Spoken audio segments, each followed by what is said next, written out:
Allah Jalla wa'ala berfirman, la'amla'anna jahannama minal jinnati wan nasi ajma'in. Sesungguhnya kami akan memenuhkan neraka jahanam dengan kaum jin dan kaum manusia yang tidak beriman dan beramal saleh, yang membangkang kepada Allah. Sehebat apapun mereka di dunia ini, sekuat apapun mereka, dan sekalipun di dunia ini mereka adalah orang-orang yang ditakuti oleh makhluk, Allah katakan la'amla'anna jahannama minal jinnati wan nasi ajma'in. Sesungguhnya bangsa jin dan manusia yang membangkang kepada Allah, yang tidak menjalankan perintah-perintah Allah, yang melanggar larangan-larangan Allah, la'amla'anna jahannam, aku akan penuhkan neraka jahanam dengan mereka.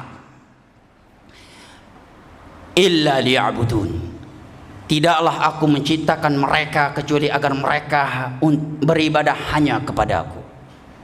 Ma uridu minhum min rizqi wa ma uridu ay yut'imun.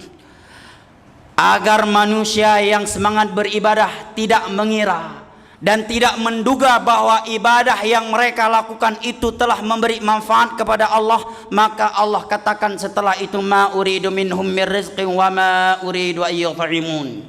Aku tidak menginginkan rezeki dan makanan dari mereka. Jangan sekali-kali kita berpikir bahwa dengan kita banyak beramal soleh berarti kita telah berjasa untuk Allah. Demi Allah, tidak. Kesempurnaan, kemuliaan dan kekuasaan Allah yang maha sempurna tidak akan bertambah dengan ibadah kita, sebagaimana kesempurnaan dan kekuasaan Allah tidak akan pernah berkurang dengan maksiat kita. Di dalam hadis qudsi yang diriwayatkan oleh Imam Muslim dari Abu Dzar Al-Ghifari radhiyallahu an, Allah Jalla wa ala berfirman, "Law anna awwalakum wa akhirakum wa jinnakum wa insakum kanu ala alqa qalbi rajulin wahidin minkum ma zada dzalika fi mulki syai'a."